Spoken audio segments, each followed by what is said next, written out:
Friday. I hope you're all ready for this. I got a jam-packed session for you today. I've done a little bit of research and dragged up some information that from trusted, reputable sources, doctors' information, studies and research, things like that.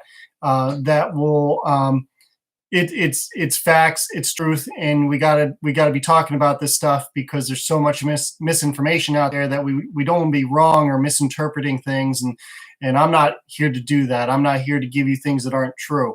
So we got to look at all of our options here. It seems like the world's decided to shut down completely to protect ourselves from this virus. I'm not saying I'm for it. I'm not saying I'm against it. I'm just saying, I have my own opinions on this thing. You guys have yours, but whenever you make a decision, you got to calculate the risk factor. If like you're going to jump out of an airplane, you got to decide if you're going to have a parachute or not. Your chances of living greatly increase, taking that risk if you got a parachute on, right? So but there's still a risk factor jumping out of that airplane. There's a risk of not having that parachute deploy. There's a risk factor getting in your car every day or texting on your phone or the rate, there's all kinds of risk factors. Going swimming, getting eaten by a shark. There's all kinds of risk factors every single day. We are calculating risk and deciding whether it's worth it. Do we cross a street with a crosswalk or do we cross a street without a crosswalk? Do we jaywalk? There's so many things that we do every single day that put us in precarious situations. And those are calculated risks that maybe we don't even consider because we just normally do them and the risk is low. Like if you're going to use a crosswalk, the risk of getting hit by a car is pretty low, right? Because you're in a crosswalk as long as you're smart about it and you wait for somebody to stop for you. But there's other risk factors that are obviously a lot more dangerous, like people free climb, rock faces, and people die every year because they do that. Or they go out onto the flats, where in New Brunswick, where the ocean tides go way, way out, and people get caught all the time, not getting back to the mainland in time before the tide comes in. There's risk factors to everything we do. And so when we know the numbers and the percentages and calculate our risk based on facts and numbers, we can make a better educated decision on how we tackle anything in life. It brings a little bit of logic and common sense to everyday life and everyday living so that we make the best choices and make those better calculated risks. So when it comes to this virus, it's got a very low percentage of death rate, but we'll go over those numbers in a minute. Before you get your panties all up in a bunch about it, we got to go over the facts and the statistics to determine what is going to be more detrimental to our society, whether it's better to quarantine everybody and shut down society, or whether it's better to, get back to work and get things back and having people quarantined who are concerned. How many more lives are going to be saved or lost based on those two different variants and decisions that we make as a society, as a group. Like we can't just say, hey, this is the way we're going, and if you don't like it, then you're a jerk and you want people to die. Like nobody wants anybody to die. But people die every day. Like millions of people die every year. There's no stopping death. Death is inevitable. It's about calculating your risks of actually dying and what your chances are of dying and whether you want to take those risks or not. So let's just get down to it. Like normal, I'm going to do the prayer. I'm not ready to do that right off the bat because I got something first to kind of set the tone for the prayer. And it comes from this book that I got. I got it from my mom. It's called Zen, which is Zen Buddhism. That's where Zen kind of comes from, just kind of reading into this book. It's really quite interesting, this book. I just picked it up from my mom. I just was kind of feathering through it last night. Like, seriously, I was up until 12:30 last night, and I didn't want to go to sleep. Like, I'm like raring to go all the time. I just want to keep learning and educating myself and talking to people and things like that. It's actually hard to go to bed. So literally I didn't go to sleep until almost 1 o'clock last night. Not because I can't sleep. It's just, I don't want to sleep. I almost kept reading. I had the other book next to me too, which was about Aristotle, and same thing. I was like, man, I really want to dive into this right now. There's literally not enough time in a 24-hour day to do all the things that I'd really love to do. Because again, I got to take care of my kids. That's a number one priority, right? Now I got to take care of myself, which is also a number one priority. drop them off. And my mom, she's going to actually keep them overnight tonight. So I got a little time and space. But between doing this and doing my research to make sure I set the show up right for you guys, so I'm telling you truth and spinning you truth, so you're picking up what I'm putting down, that takes time, that takes effort. And then after this, I got to go do some mud work. And after that, I'm going to go hang out with a buddy. I'm taking myself out of social distancing and going seeing somebody who's a good friend of mine. He runs a food truck out of Searsport called Bricks and Sticks, and if you've never checked it out, you gotta check it out. He's got some slinging food. So if you're from this area, from around here, go check it out, Bricks and Sticks, and they'll give you something real nice over there. So I got to go check them out later today, and then we're gonna kind of hang out and maybe we'll drink gin and tonics, because tonic water has quinine in it, which is part of the raising the pH in your body. So it's kind of like sodium bicarbonate, which is baking soda, right? They actually, that's the additive to essential water, is sodium bicarbonate. So because it spikes your pH, and that's what the essential water is. It's 9.5 pH because of the baking soda. So it's a chemical change, not necessarily an electrical change. So check it out. So this is from the book, which I was reading last night. This is so interesting. So Buddha taught that there is an eternal, endless universe of absolute being, of which we are temporary manifestations. As such, we are subject to delusions and temptations, pain and trouble, illness and death. But by studying to find wisdom, living to do good, and concentrating to achieve control over mind and body, we can escape from the dominance of the physical world, and we can transmit a good inheritance of karma to our later incarnations. Karma has been defined as, quote, that moral kernel of any being which survives death and continues in transmigration, end quote. Buddha taught that a succession of beings, each improving its common inheritance of karma, can eventually rise to an existence entirely free of this world, the state of nirvana. Buddha himself is said to have achieved nirvana at his death, that is, permanent enlightenment in a state free from rebirth. Really cool. That gives you something to kind of chew on for a little bit, and something to think about as we go into this prayer, because it goes right in line what I've been doing the last few days. Is when we go into prayer, it's so important to be in solid state, present moment, mind, body, soul connection. That was, the Greeks talked about it. It was called arete, A-R-E-T-E. Arete was about mind, body, soul purification, basically a cleansed, perfect, connection to yourself and to the universe above. I mean, these guys were talking about this at the same time. Buddha and the Greeks were talking about it at the same time, 400 BC. And it's not like these people were talking to each other. They're in totally different parts of the world, right? But they were both on the same kind of spiritual connection and path. They both understood what it meant to be connected to the world and to the earth. And it's like Hippocrates, right? Doctors still take the Hippocratic Oath. Food is your medicine, medicine your food. And the Hippocratic Oath is about ensuring that they, the doctors, are doing what is best for the patient, right? Not what's best for themselves. That's the Hippocratic Oath. And that's to be still using that that medicinal practice 2,400 years later. I mean, we need to go back to the origins of life. Like, nature and organic is obviously the most basic understanding of where we should be. Like, McDonald's is not natural or organic in any way whatsoever. They bleach their friggin' burger and then inject it with food flavoring. So sodas and all the stuff, Doritos and all that stuff, like, yes, it tastes good. I used to eat that stuff myself. I used to buy a family-sized bag of Doritos and chow down and eat that whole bag in a day as I sat there playing video games. I was in my 20s, but I ended up gaining like 20 pounds. When I was at my heaviest, I weighed about 220 pounds. I'm 6'5", 220. I was heavy. And I remember, when I was out in California. I was living in San Diego, and I moved back to where I grew up in Maine, and I started playing basketball.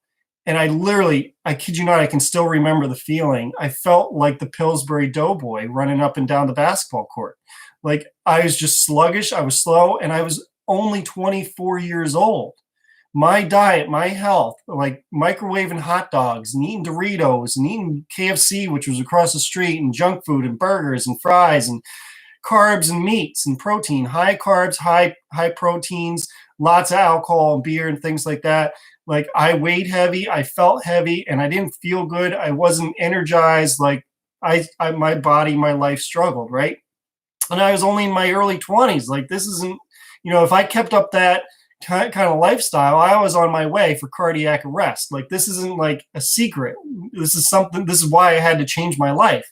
This is actually how my ex-wife changed my life, because she came from an organic farm and she taught me how to eat more vegetables. It's like, anyway, let's get down to it. Let's pray for this thing, because this is the most important part of my day for you guys, because it really sets the tone for me and it sets the tone for you to get us up and get us off onto the right foot. So let's do that. Let's get it out of the way, and not to get it out of the way, but just do the right thing first, and so we can connect with the world all at once and the universe all at once. So close your eyes, think about what you're grateful and thankful for today, and I'll get us going on the right foot. So let's do this.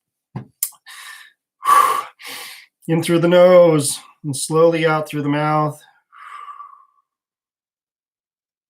Clear your thoughts. Be pure, be thankful, and be grateful.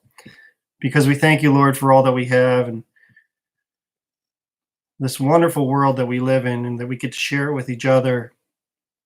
May we pray for those who really need help right now, and the workers and the people busting their butts right now to keep things going. Praying for those who are struggling through this, have lost their jobs, lost their lives, are struggling taking care of their family and their kids, taking care of themselves. Let's keep those people in our thoughts and send them blessings and send them good love and good luck. And we're going to get through this, but we need your help. And this is why we pray. In that, amen. God bless my family. God bless your family. Let's do this. Woo! All right. So here we go. We got the Zen thing out of the way. All right. One thing I got to touch on is friggin' stubbornness is driving me nuts. It always has. It's basically ignorance, and ignorance is the highest form of stupidity, because you don't desire to learn anything. When you get shared information and you're like, no, I'm all set. I already know this, or I know that, or I studied this and I don't need any more information. That's just ignorance. It's like, I understand you don't want to waste your time on things. Like you may not want to waste your time listening to me, and that's fine. You don't have to. Go check out somebody else's channel or something. Go watch Jackass. Those guys are obviously a lot more entertaining than I am, and will help you survive, a crisis, like when we're being attacked by a virus. So go check those guys out. But, it's like I tried helping somebody check out this water machine, or at least look into it, that it naturally exists in our environment. And, this person's a vegan. They don't eat any meats. They don't eat any animal proteins or anything like that. They're super kind of like an activist in that way. And I was like, man, they'd be really interested in this water, because it's like eating 42 avocados or 5 quarts of blueberries in one little friggin' 12-ounce glass of water. I'm like, this person's definitely going to be interested in this, because it, changes my life. It's changed millions of other lives. And they'll be, this is something that they can get onto. Nope, not interested. Didn't even want to research it. Didn't want anything to do with the information I was trying to share with them. And it's really a shame. It's really sad that, people get turned off by trying to learn something. It's like, then why do libraries exist? Why are there educational facilities? Why do we send our kids to school? They already know everything. Why learn anything else? They already know what they need to know. So whatever, that's what people do. And I get it. I used to be the same way. I used to be very adverse to new information. I liked what I liked. I trusted what I trusted. And I didn't want to be told anything else. It's really tough. It's really tough to break that shell that you kind of built around yourself and protect yourself, because there's so much BS out there. I ain't trying to sell you any BS. I'm trying to sell you what's true, and trying to take care of people. Because, bottom line is, shutting down society affects me personally, because I got to be careful now, because everyone else is scared to death of something that I have, something to show you, that could maybe help you in this fight against it. And it's really frustrating because I got to suffer even though I know what's right. Whatever. I'm not saying I know what's right. It's just I wish people would listen a little bit more. I really do. I wish people would open up a little bit more. And we've encased ourselves in protecting ourselves from outside knowledge because we only trust the sources that we look at. Whatever source that is, the Wall Street Journal or the Washington Examiner or Washington Post or New York Times or CNN, MSNBC, like all those, whatever, Fox News. That's what people like. That's what people watch. They trust that stuff because it's popular, right? It just reminds me of 1984 by Orwell, where it's like Big Brother, he puts on the screen every day and tells everybody what to think and what to do and what they're going to do that day. And that's no different than the mainstream media. It's like those guys are paid millions of dollars to tell you what they want you to hear. And that's what people trust because it's being promoted. All the truth is being hidden. I mean, I ended up at a website today that was just researching all these things. It's one of the things I'm going to be talking to you about. It's called the JAMA Network, JAMA network.com. And it was really interesting. It's got a litany of information and articles from doctors, and it's kind of like WebMD. But to me, it was actually a little bit more informative, a little bit easier to use than that. So it led me to one of these articles that I'm going to read you at some point, in a minute. Some other things that I wanted to get through first before we get there. I got to give you the bad, sad news first because I want to get that out of the way because the rest of the show is a little bit more upbeat and positive. How to take care of yourself, how to get through this, and how to help yourself and help others too at the same time. So CDC's numbers, 1,306 deaths to 85,762 confirmed cases, which is still at 1.5% death rate to confirmed cases. Again, I'm going to beat a dead horse. This is not everybody who's been tested and confirmed to have this thing. We don't know who else has it, who's walking around, who's carrying this virus. We only know who has it by those who feel like they're getting sick by this, C-19 and ending up in these hospital beds. In this country, we have a major, we're influxed by an acidic lifestyle, a toxic lifestyle, just from what we watch, what we do, how we eat, how we sleep, what we put in our bodies, everything is toxified. So because of that, our cells are toxified, and because our cells are toxified, we have a higher chance of getting cancer, cardiovascular disease, viruses, and bacteria. It's as simple as that. Like, I'm not going to go into all this doctor scientific whatever baloney over this very basic information that when our cells are toxified, we have a higher chance of getting sick and dying. And if dying is such a problem, because that's what everyone's freaking out about this virus, is that people are dying. Yes, people die every day. In fact, millions of people worldwide die every year. Like I was just reading something, stats from the WHO. Around 50 million people die every year from a variety of things, and 50% of those deaths are preventable, including cancer, cardiovascular disease, and others, and this virus and other bacteria, malaria, etc. So if death is really concerning to people about this virus, then we really need to be looking at deaths as a whole, especially compared to the statistics of deaths that are occurring because of this virus. So I did some pretty basic, cheap math of 350 million people, which is the population of America, 350 million people, times 1.5% death rate. So that's if every single American, 350 million Americans, were tested and positive for C-19, and we had a 1.5% death rate, which is what it is right now, that means about 5 million people would die. Okay? Well, for one, not everybody's tested. Who is tested and confirmed, that's the percentage of death rate of 1.5%. So in other words, there's a lot of people out there that aren't being tested that have this C-19. That's a fact. We know this. We don't know what that number is because we don't know who's walking around with it. But that means that 1.5% death rate is going to go down. No matter how you slice it, it's going to go down. Okay? So between 1.5% and what I was saying yesterday, it could be as much as 10 times the number of people infected than what we even know. If that's the case, then you're looking at 0.015% death rate. And if that were the percentage, if we go on the low end scale, so you're going on like the high end scale of like 5 million people dying, that's not happening. Okay. But let's just say it is. For all intents and purposes, let's just say that is. Well, then let's also look at the low end of this thing, which is 0.015%, okay, which would be 500,000 deaths, which is still a lot of people dead. Obviously, I'm not debating whether people are going to die from this thing. People die every day. People die from this virus. People die from the flu. People die from riding their bicycle in the street. People die from playing the stupid Pokemon and not paying attention to where they're going. People get shot every day in Chicago. All right? People die every day. Death is not something it's not funny. It's not interesting. I don't like it. I don't like talking about it, but we have to talk about it because we're freaking out as a society over something that kills between 1.5% and 0.015%. So what is the balance? So let's say it's somewhere, let's say it's 1 million people.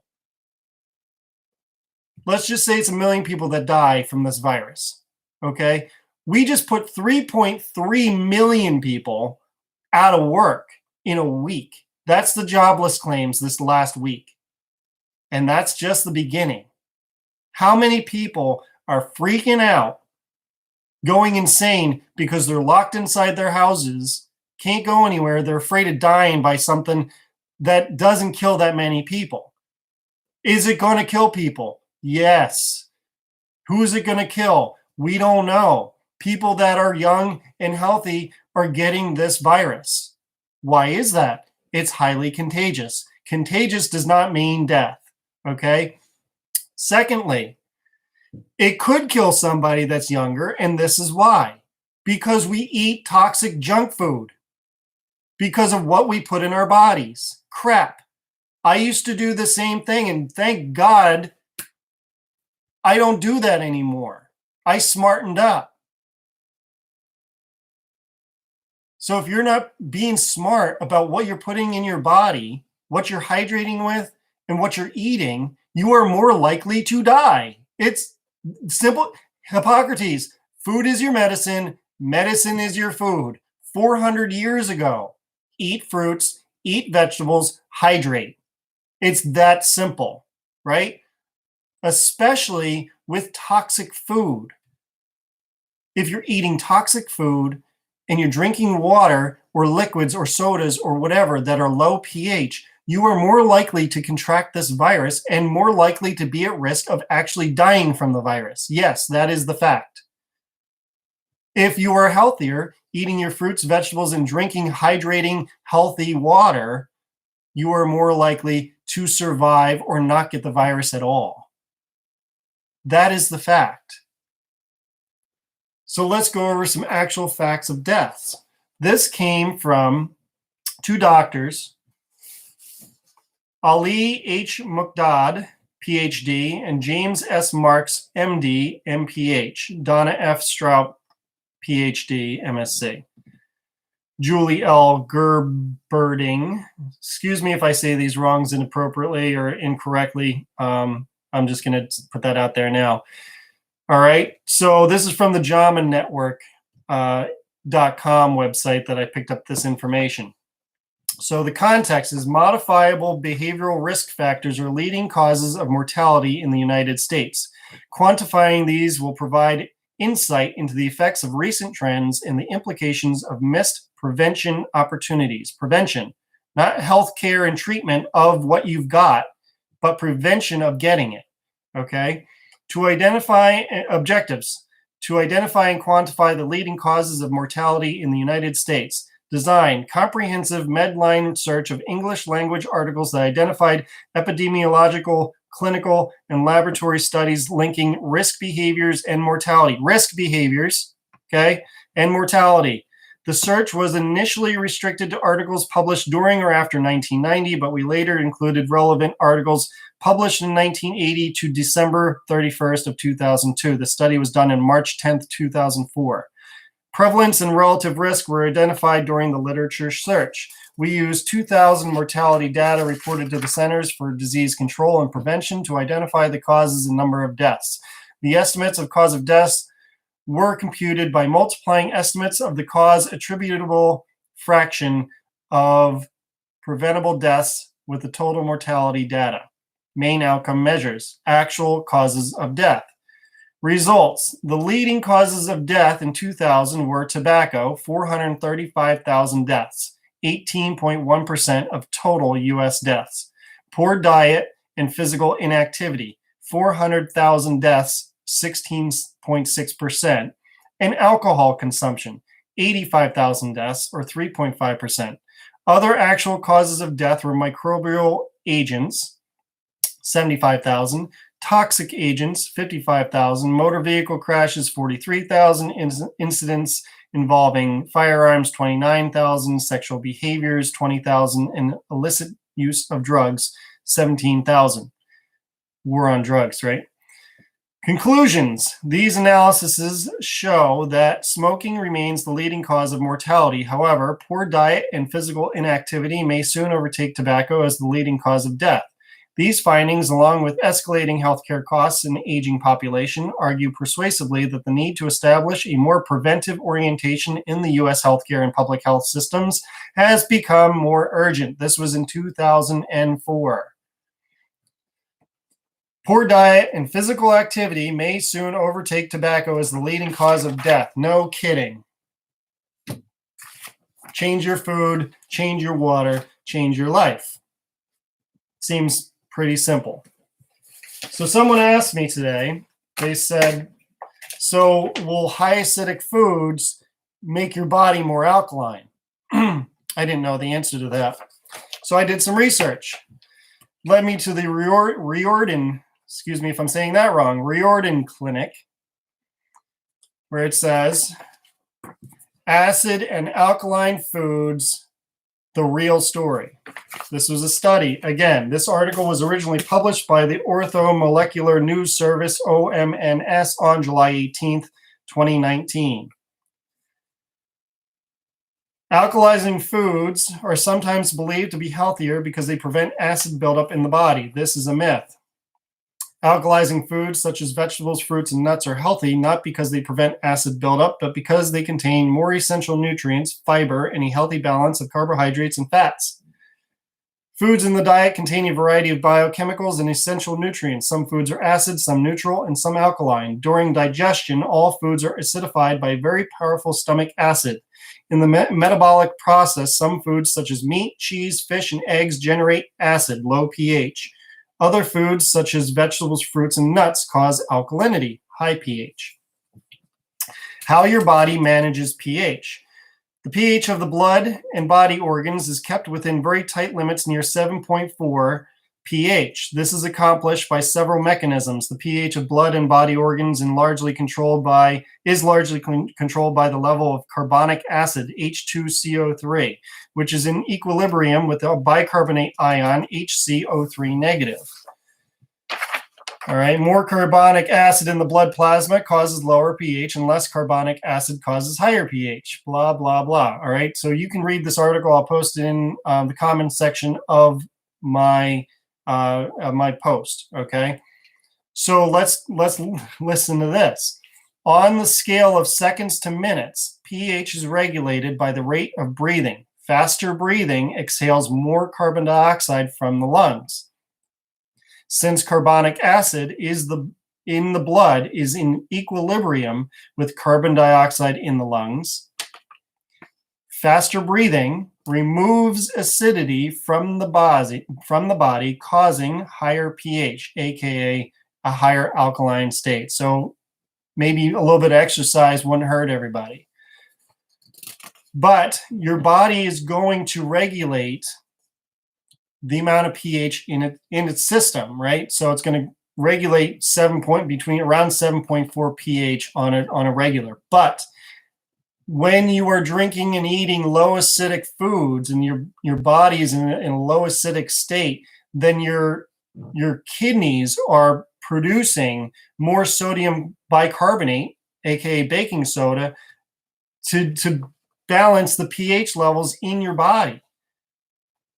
Your body will regulate itself, but we need to give it the best fighting chance to survive.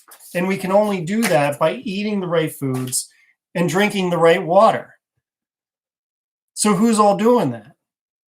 Going to the grocery store, it's pretty clear what people know about their body. Like, all the bread's gone. There's no tomato sauce. You know what tomato sauce is? Tomatoes are acidic, right?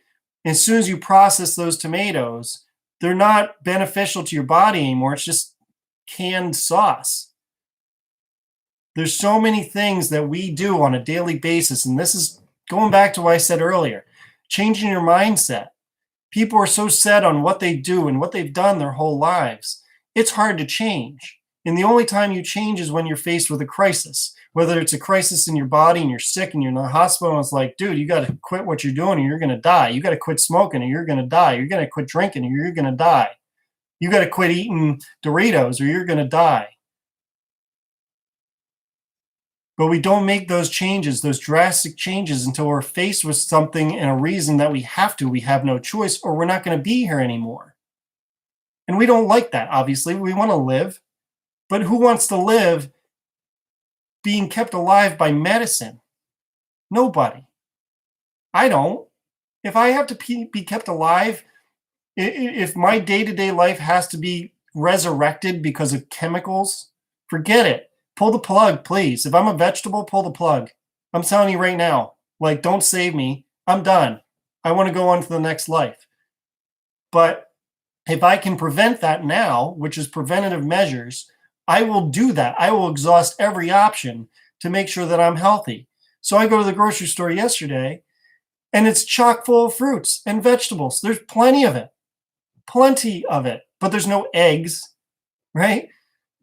There's a little bit of cheese, very little cheese. There's no butter. This is what people buy. There's no bread. And there's no toilet paper or paper towels.